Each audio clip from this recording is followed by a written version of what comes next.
उत्पन्न कमी आहे संदर्भात अनिश्चित आहे। मोगम हा अर्थ म्हणजे अनिश्चित।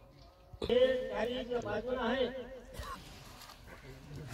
94 लाख हा मोगम आहे।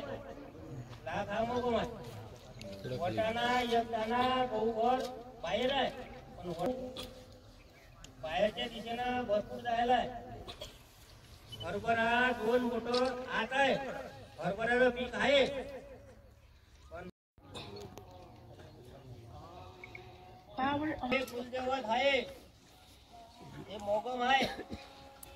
याच्यावर रोगराईचं काही प्रमाण काहीच नाही। ते सुद्धा काय गेल्या 2-3 वर्षात करंजीचे कुठले तुकडे असायचे यावर्षी पुन्हा अख्खा घसा तसा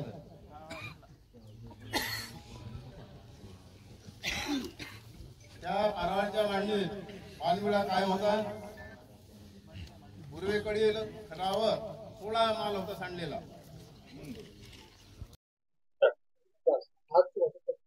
भेंडवळ येथील आज अक्षय तृतीयेचं जी मांडणी केली जाते त्या मांडणीचं भाकीत याप्रमाणे प्रथम सर्व पिकांची कपाशीचं पीक सर्वसाधारण आहे।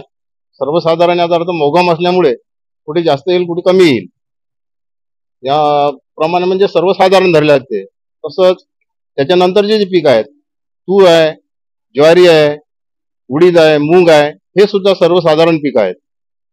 तिळाचं पीक चांगल्या प्रकारचं दाखवते।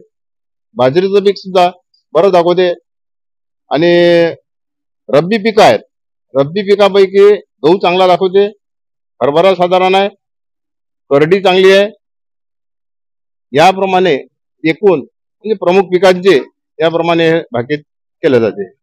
तसंच पावसाळ्यातच आहे तर पहिला महिना हा लहरी स्वरूपाचा राहील, कुठे कमी कुठे जास्त असा होईल। दुसरा महिना साधारण पहिल्या महिन्यापेक्षा थोडा जास्त आहे। तिसरा महिना जो आहे तो तिसरा महिना चांगल्या प्रकारचा आहे। चौथा महिना जो आहे तो सुद्धा चांगला आहे आणि अवकाळी पाऊस सुद्धा भरपूर आहे। त्यामुळे जे पाण्याची पातळी आहे ती वाढेल पण काही पिकाचं सोबत जे लवकर येणारे पीक आहेत त्यांची नासाडी सुद्धा होईल।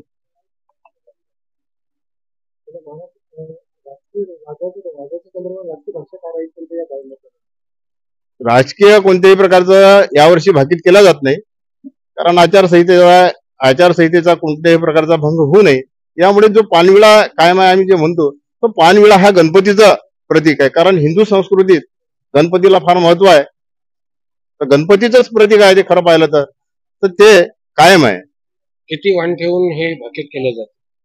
हे 18 प्रकारचे धान्य ठेवलं जातं या ठिकाणी। राजासाठी कुठलं प्रतीक होतं?